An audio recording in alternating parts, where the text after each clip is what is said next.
So students, आज start करते हैं अपन fluid and electrolyte.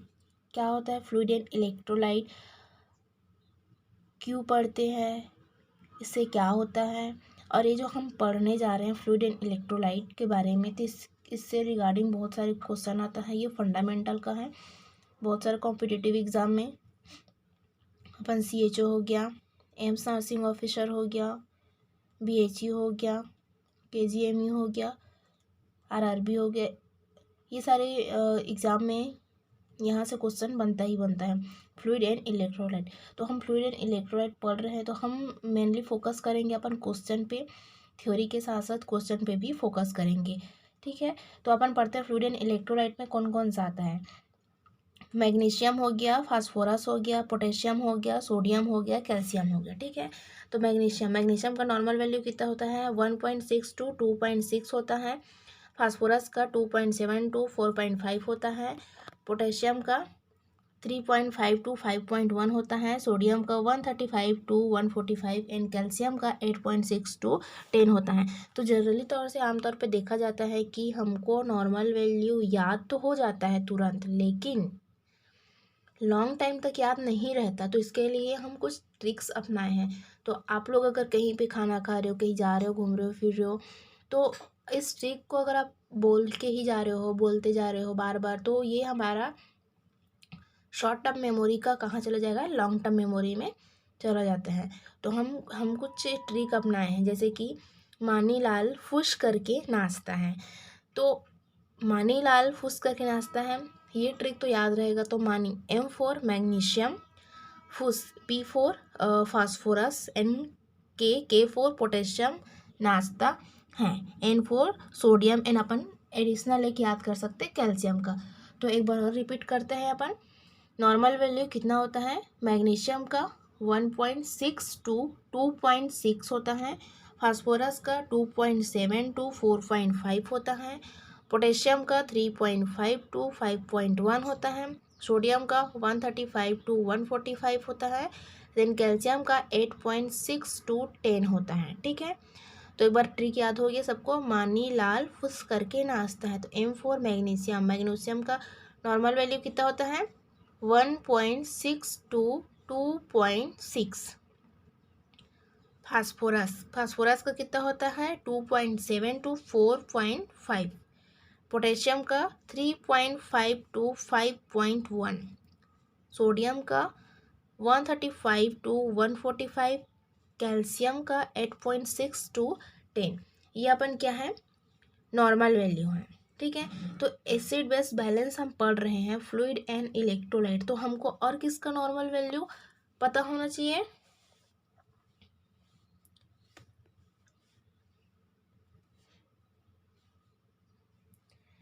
Normal pH कितना होता है 7.35 to 7.45।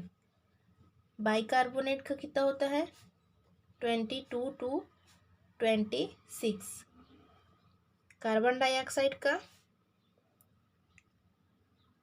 35 to 45।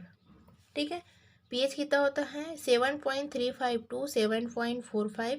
Bicarbonate 22 to 26। Carbon dioxide 35 to 45। ठीक है, ये तीनों वैल्यू भी डिसाइड करता है कि फ्लूइड एंड इलेक्ट्रोलाइट को, और ये एसिडोसिस है कि एल्केलोसिस है, कौन डिसाइड करता है अपन pH। अगर 7.35 से अगर नीचे आता है 7.35, अगर बिलो 7.35 आ रहा है तो क्या डिसाइड होगा ये 7.35 से अगर नीचे आ रहा है pH तो एसिडोसिस, और मोर देन 7.45 तो ये क्या होगा एल्किलोसिस। ये क्या है अपन pH क्या दर्शाता है अपन एसिडोसिस है कि एल्किलोसिस है। अब हम रेस्पिरेटरी एसिडोसिस बोलते हैं, रेस्पिरेटरी एल्किलोसिस पढ़ेंगे। अब अपन आगे पढ़ेंगे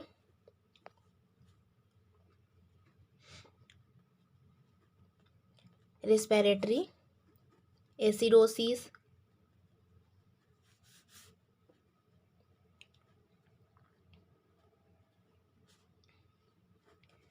रेस्पिरेटरी एल्केलोसिस, मेटाबॉलिक एसिडोसिस,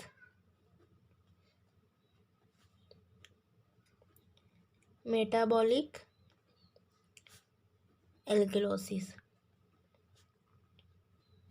ठीक है, तो अपन पढ़ेंगे अपन आगे respiratory acidosis, respiratory alkalosis, metabolic acidosis, metabolic alkalosis. ठीक है, हम ये सब चीज़ आगे डिस्कस करेंगे। हम क्वेश्चन से डिस्कस करेंगे, क्वेश्चन प्रायोरिटी बेस भी देंगे क्योंकि अभी नॉर्सेट 5 में प्रायोरिटी बेस क्वेश्चन आ रहा है, नॉर्सेट 4 से स्टार्ट हुआ है। तो हम प्रायोरिटी बेस भी क्वेश्चन पढ़ेंगे, वन लाइनर भी क्वेश्चन पढ़ेंगे। वन लाइनर क्वेश्चन जो होता है बीएससी हो गया, सीएचओ हो गया, आरआरबी हो गया, ये सब में क्या होता है वन लाइनर क्वेश्चन पूछा जाता है। अभी नॉर्सेट में प्रायोरिटी बेस क्वेश्चन पूछा जा रहा है, तो हम प्रायोरिटी बेस क्वेश्चन भी पढ़ेंगे। ओके, तो सबसे पहले पढ़ते हैं अपन, आप लोग को पता है loss of fluid per day.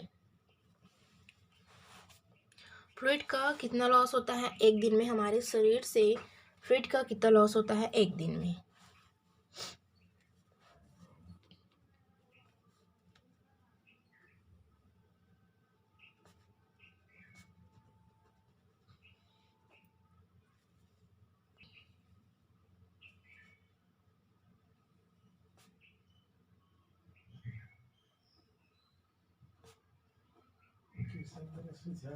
ठीक है, तो loss of fluid in per day, तो फ्लूइड का लॉस कहाँ कहाँ से होता है। यूरिन के थ्रू होता है, स्किन के थ्रू होता है, लंग्स के थ्रू होता है, जीआई के थ्रू होता है। ठीक है, तो अपन यूरिन के थ्रू कहाँ से एक्सक्रीट आउट होता है, तब हम वो यूरिन फॉर्म में होता है, पसीना के थ्रू होता है। ठीक है, लंग्स के थ्रू कैसा फ्लूइड का लॉस होगा, जीआई के थ्रू कैसा होगा, कितना होगा, ये सब चीज़ हम देखते हैं। तो किडनी के through loss of fluid in per day. ठीक है, फर्स्ट देखते हैं किडनी, थ्रू किडनी।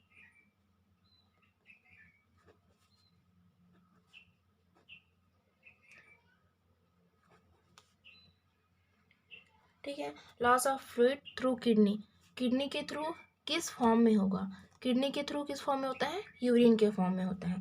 ठीक है, तो किडनी के थ्रू कितना होता है यूरिन फॉर्म में 1200 to 1500 ml। दूसरा थ्रू, किसके through, fluid loss through skin. अब स्किन के थ्रू होता है वो इनसेंसिबल होता है, कैसा होता है, इनसेंसिबल। ठीक है, तो कितना होता है स्किन के थ्रू 600 to 800 ml। नेक्स्ट किसके थ्रू,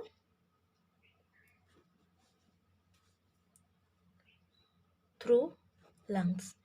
लंग्स के थ्रू किस फॉर्म में होता है, ये भी कैसा रहता है, इनसेंसिबल। लंग्स के थ्रू पसीना के फॉर्म में, ठीक है, स्वेटिंग के रूप में निकलता है। कितना होता है 400 to 600।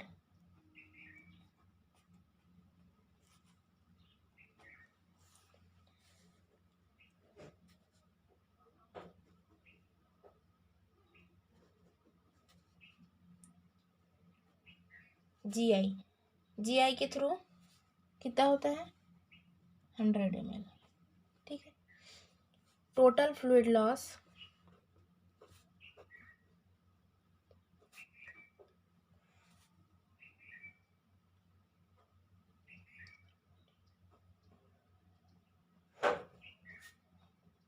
थ्रू बॉडी कितना होता है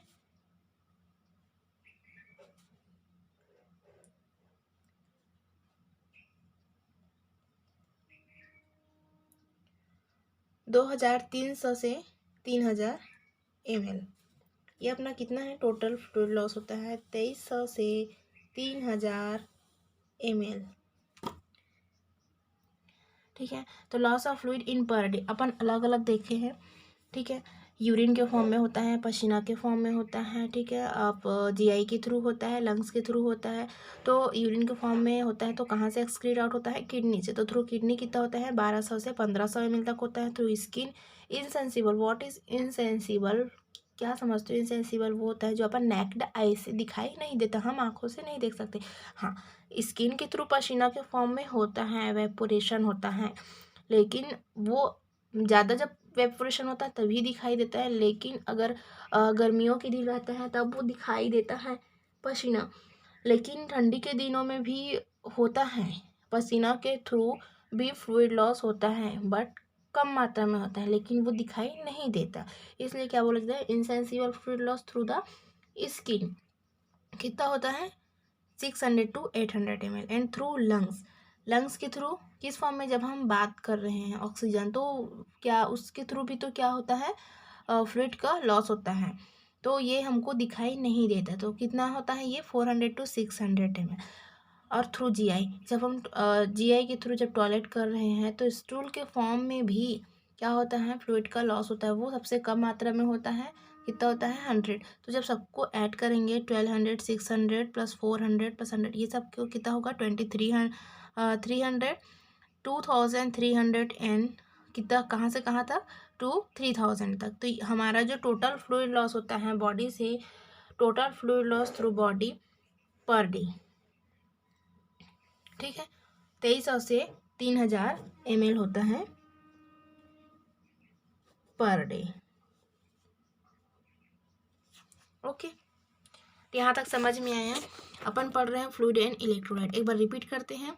फ्लूइड एंड इलेक्ट्रोलाइट में क्या क्या पढ़ेंगे अपन? Magnesium, phosphorus, potassium, sodium, calcium. तो मैग्नीशियम को नॉर्मल वैल्यू 1.6 to 2.6, फास्फोरस का 2.7 to 4.5, पोटेशियम का 3.5 to 5.1, सोडियम का 135 to 145, कैल्शियम का 8.6 to 10। अपन याद करने का ट्रिक बता दिया गया है, मानी लाल फुस करके नाचता है। नॉर्मल वैल्यू याद कर लीजिएगा। PH normal, bicarbonate, carbon dioxide. तो हम इसी के आधार पर डिसाइड कर सकते हैं कि वो रेस्पिरेटरी है। बाइकार्बोनेट के हिसाब से डिसाइड कर सकते हैं कि वो मेटाबॉलिक है। कार्बन डाइऑक्साइड के हिसाब से हम डिसाइड कर सकते हैं कि रेस्पिरेटरी है। और पीएच क्या डिसाइड करता है? वो एसिडोसिस है कि एल्किलोसिस, ठीक है। पीएच क्या डिसाइड करता है? एसिडोसिस है कि एल्किलोसिस। 7.35 से अगर कम आ रहा है तो एसिडोसिस होगा, 7.45 से अगर ज़्यादा आ रहा है तो एल्किलोसिस होगा। बाइकार्बोनेट डिसाइड करता है वो मेटाबॉलिक है कि रेस्पिरेटरी है। तो बाइकार्बोनेट क्या डिसाइड करता है? मेटाबॉलिक को इंडिकेट करता है। और कार्बन डाइऑक्साइड क्या इंडिकेट करता है? रेस्पिरेटरी को, ठीक है। फिर लॉस ऑफ फ्लूइड पढ़े इन पर डे में। थ्रू किडनी के थ्रू 1200 से 1500 ml, स्किन के थ्रू 600 से 800 ml, लंग्स के थ्रू 400 से 600 ml एंड जीआई के through 100 ml। Total fluid loss होता है एक दिन में हमारे बॉडी में 2300 से 3000 ml पर डे फ्लूइड का लॉस होता है, ठीक है। अब नेक्स्ट पढ़ते हैं सॉल्यूट, सॉल्वेंट एंड सॉल्यूशन। क्या होता है सॉल्यूट, क्या होता है सॉल्वेंट, क्या होता है सॉल्यूशन, क्या होता है? इसके आधार पे हम फ्लूइड को डिसाइड करेंगे कि फ्लूइड आइसोटोनिक फ्लूइड है, हाइपोटोनिक फ्लूइड है कि हाइपरटोनिक फ्लूइड है। जब कोई डिहाइड्रेशन, फ्लूइड एंड इलेक्ट्रोलाइट, जब सोडियम के का एक्सक्रीट आउट ज़्यादा हो रहा है, पोटेशियम का एक्सक्रीट आउट ज़्यादा हो रहा है, तो जब हम फ्लूइड एंड इलेक्ट्रोलाइट पढ़ रहे हैं तो जब कोई सॉल्यूट का एक्सक्रीट आउट ज़्यादा होता है तो क्या होता है? डिहाइड्रेशन होता है। जब वो ओवरलोड, जब हम ज़्यादा एक्सेसिव मात्रा में अगर कोई फ्लूइड चढ़ा, जैसे कि आइसोटोनिक फ्लूइड हो गया, हाइपरटोनिक फ्लूइड हो गया, हम एक्सेसिव अमाउंट में जब हम किसी को इंसर्ट कर रहे हैं, फ्लूइड दे रहे हैं, तो वो क्या होता है? ओवर रिहाइड्रेशन बोलते हैं। और जब हम किसी की जैसे कि डायरिया हो रहा है, डायफोरेसिस हो रहा है, तो इस कंडीशन में क्या देखने को मिलता है? एक्सेसिव वोमिटिंग हो रहा है, डायरिया हो रहा है, डायफोरेसिस हो रहा है, ठीक है। तो इस कंडीशन में अपन को क्या देखने को मिलता है? आइसोटोनिक डिहाइड्रेशन, आइसोटोनिक डिहाइड्रेशन, ठीक है। तो आइसोटोनिक डिहाइड्रेशन है या हाइपोटोनिक डिहाइड्रेशन है या हाइपरटोनिक डिहाइड्रेशन है, ये कैसे आप लोग डिसाइड कर पाएंगे? जब आप लोग जानेंगे कि आइसोटोनिक फ्लूइड क्या होता है, हाइपोटोनिक क्या होता है, हाइपरटोनिक क्या होता है। आइसोटोनिक में सॉल्यूट का अमाउंट कितना होता है, हाइपोटोनिक में कितना होता है, हाइपरटोनिक में। तो इससे पहले हमको क्या जानना पड़ेगा? सॉलिड, सॉल्यूशन, और क्या पढ़ेंगे अपन? सॉलिड क्या होता है, सॉल्वेंट क्या होता है, सॉल्यूशन क्या होता है, ठीक है। तो जब सॉल्यूट, सॉल्वेंट, सॉल्यूशन जब ये जान लेंगे तो यही किस पे डिपेंड, इसी के डिपेंड पे क्या बनेगा आपको, ऑस्मोटिक प्रेशर। ऑस्मोटिक प्रेशर क्या होता है, ये सब चीज़ अभी देखने को मिलेगा, ठीक है। तो क्या होता है, किसी भी फ्लूइड की,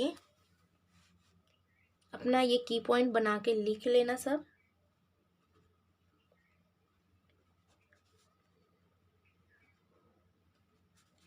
किसी भी फ्लूइड की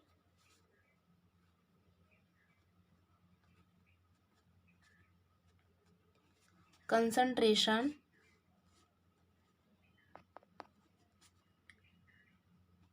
उसमें पाए जाने वाले सॉल्यूट की कंसंट्रेशन पर डिपेंड करता है, ठीक है। क्या लिखा है, किसी भी फ्लूइड की कंसंट्रेशन उसमें पाए जाने वाले सॉलिड की कंसंट्रेशन पर डिपेंड करता है। तो अब सॉल्यूट क्या होता है, आप लोग सोच रहे हो कि सॉल्यूट क्या होता है, solute, solvent and solution upon 12th में पढ़ा गया है, ठीक है। तो किसी भी फ्लूइड, किसी भी अगर सॉल्यूशन बना हुआ है, फ्लूइड बना हुआ है, तो उसमें सॉलिड की कंसंट्रेशन पर क्या डिपेंड करता है, उसमें पाए जाने वाले सॉल्यूट की कंसंट्रेशन पर डिपेंड करते हैं, ठीक है। जिस फ्लूइड में वो आइसोटोनिक है, हाइपरटोनिक है, हाइपोटोनिक है, ये कैसे डिसाइड होगा, उसके सॉल्यूट की कंसंट्रेशन पर, कितना सॉल्यूट डला हुआ उस पर डिपेंड करते हैं। जैसे जिस फ्लूइड में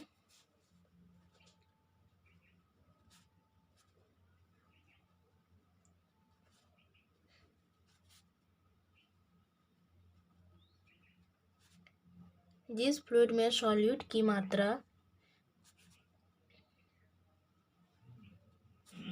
ज़्यादा होती है,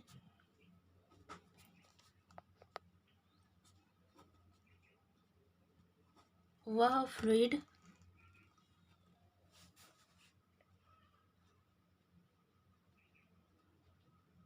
हाइपरटोनिक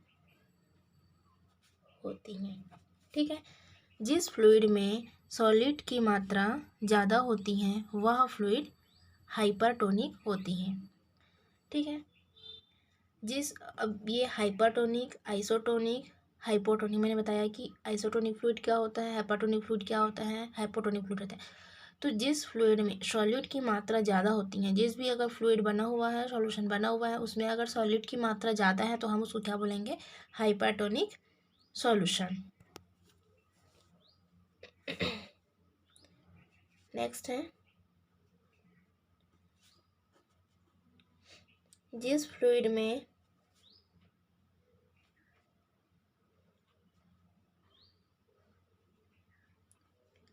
सॉलिड की मात्रा कम होती है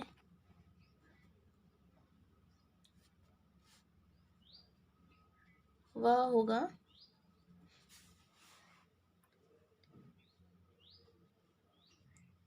हाइपोटोनिक।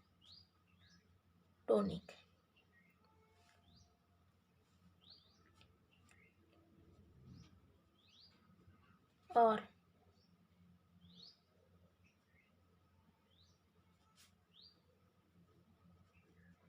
जब सॉलिड की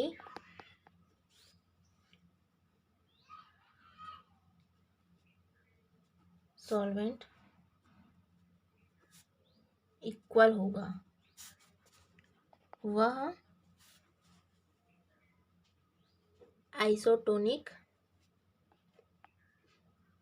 होगा, ठीक है।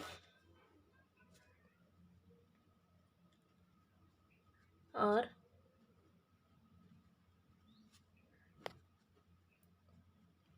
जिस फ्लूइड में सॉलिड की मात्रा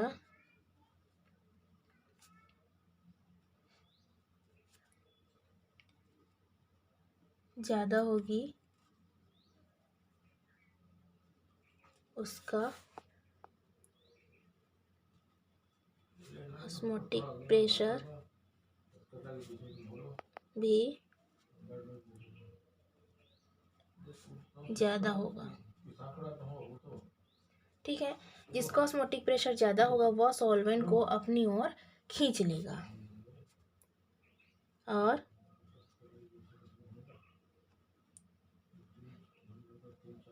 जिसका